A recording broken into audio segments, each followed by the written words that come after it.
बिस्मिल्लाहिर्रहमानिर्रहीम। अस्सलाम वालेकुम। इरफान खान आपकी खिदमत में हाजिर है। आज जिस टॉपिक पे हम बात करने जा रहे हैं वो है सेल्फ डिफेंस और उसके कॉन्सिक्वेंसेस। सबसे पहले तो ये बात आप समझ लें कि सेल्फ डिफेंस होता क्या है।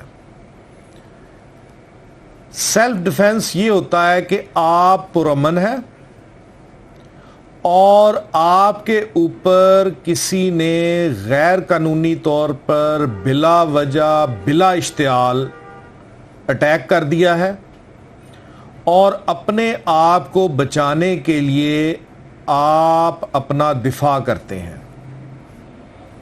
इसको सेल्फ डिफेंस कहते हैं। ये तो मोटी सी डेफिनेशन है सेल्फ डिफेंस की। अब कानून की किताबों में और प्रैक्टिकल लाइफ में अदालतों में इसको किस तनाज़र में लिया जाता है और अदालतों ने, एपेक्स कोर्ट ने, हायर कोर्ट्स ने इनको कितना थ्रैश आउट किया है कि इसकी डेफिनेशन कितनी रिफाइन कर दी गई है, उसको समझने के लिए दो तीन चीज़ें आपने जहन में रखनी है।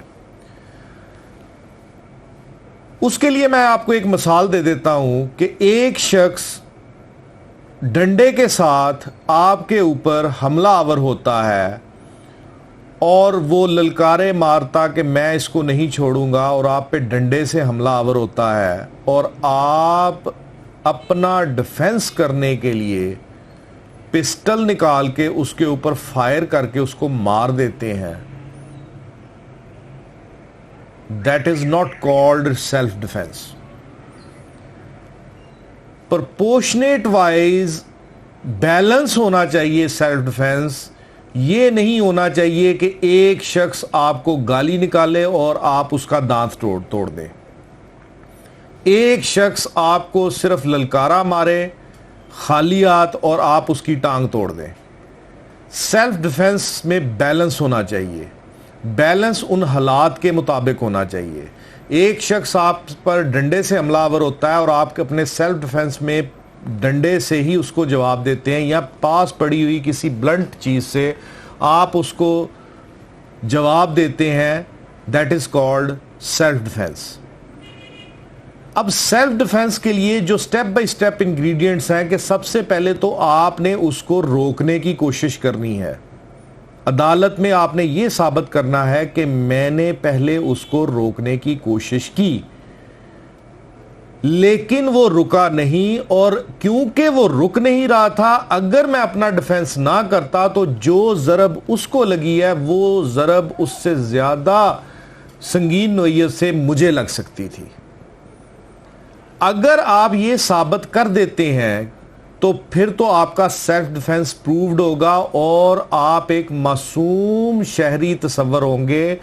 आप मुजरम नहीं करार पाएंगे। आपके ऊपर लगा इल्ज़ाम अदालत ख़त्म कर देगी कि इस शख्स ने हर लिहाज से ये साबित कर दिया है कि हमला आवर पहले ये ज़ख्मी या मकतूल हुआ था और जिस अंदाज से ये हमलावर हुआ था उसमें इस स्टेप पे इसको रोकने की कोशिश की गई। जब वो नहीं रुका तो फिर सेल्फ डिफेंस की खातर उसने ये एक्ट किया। अगर वो ये एक्ट ना करता तो जो ज़रब ज़ख्मी को या मकतूल को लगी है वो इसको लग सकती थी। इसलिए सेल्फ डिफेंस में आपने ये चीज़ें बड़ी वजाहत के साथ साबित करनी है। अब एक सवाल जो मुझे आया कि सेल्फ डिफेंस में जो अटैक कर रहा है, जिसने अटैक किया है, उसको किस हद तक जो है वो फायदा हो सकता है या किस हद तक नुकसान हो सकता है।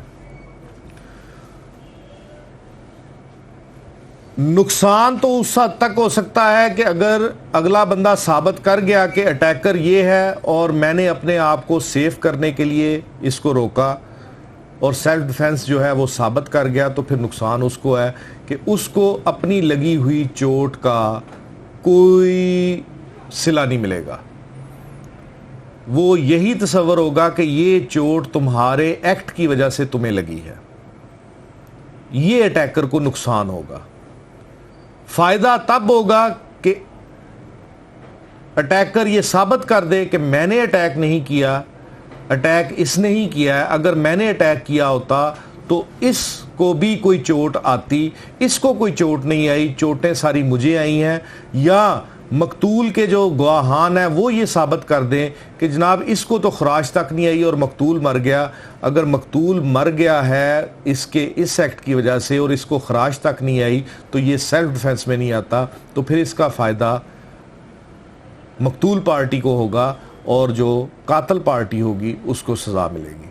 उम्मीद करता हूँ कि सेल्फ डिफेंस की हद तक मैंने आपको जितना मेरे पास नॉलेज था वो बता दिया।